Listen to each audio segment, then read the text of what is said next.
የደቡባዊ ባፕቲስት ኮንቬንሽን ሴቶች እንደ ፓስተሮች እንዲያገለግሉ የሚከለክል ማሻሻያ ጸደቀ።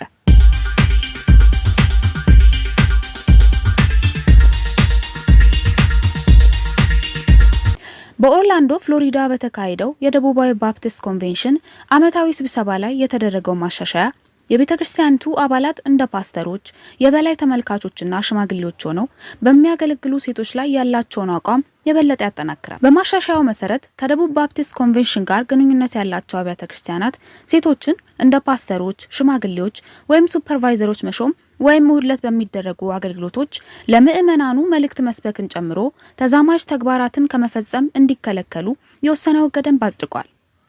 በደቡባዊ የባፕቲስት ኮንቬንሽን አሰራር መሰረት በቻርተሩ ላይ የሚደረጉ ማናቸውም ማሻሻያዎች በይፋ ተግባራዊ እንዲሆኑ በሁለት ተከታታይ ዓመታዊ አጠቃላይ ስብሰባዎች ከ2/3 በላይ ድጋፍ ማግኘት አለባቸው። ስለዚህ እውነትና አንድነት ማሻሻያ የመጀመሪያውን የድምጽ መስጫ ዙር ቢያሳልፍም አሁንም በደቡብ ባፕቲስት ኮንቬንሽን ቻርተር ውስጥ በይፋ ከመካተቱ በፊት በሚቀጥለው ዓመታዊ አጠቃላይ ስብሰባ ላይ እንደገና መጽደቅ አለበት። የደቡባዊ ባፕቲስት ቤተክርስቲያን ሴቶች እንደ ፓስተሮች እንዳያገለግሉ የሚከለክላቸው አጥብቆ መናገሩ በዋናነት የሚመነጨው ተዛማጅ የመጽሐፍ ቅዱስ ክፍሎችን ከመተርጎም ነው። በሃይማኖት ውስጥ ያሉ አብዛኛዎቹ የነገረ መለኮት ምሁራን እንደ አንደኛ ጢሞቴዎስ 2:12 ምዕራፍ 3 እና ቲቶ ምዕራፍ 1 ላይ ያሉ ምንባቦች የፓስተር የሽማግሌና የተቆጣጣሪነት በቤተክርስቲያን ውስጥ ከፍተኛ መንፈሳዊ ስልጣን ያላቸውን ቦታዎች ለወንዶች ብቻ እንደሚገድቡ ያምናሉ።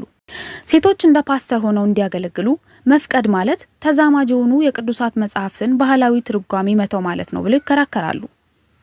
ሴት ፓስተሮችን መፍቀድ የግብረ ሰዶማውያን ፓስተሮች የበለጠ ይደግፋል የሚለው ስጋት በቅርብ ዓመታት ውስጥ በአሜሪካ ህብረተሰብ ውስጥ በስርዓተ ጾታ ሚናዎችና በቤተክርስቲያን አመራር ዙሪያ እየተካሄዱ ያሉ ሞቅ ያሉ ክርክሮችን ከግምት ውስጥ በማስገባት የማሻሻያው ደጋፊዎች ይህ እርምጃ ለቤተክርስቲያኒቱ ግልጽ የሆነ የቴዎሎጂ መመሪያና ተግባራዊ ደረጃዎችን ለማቅረብ ይረዳል ብለው ያምናሉ።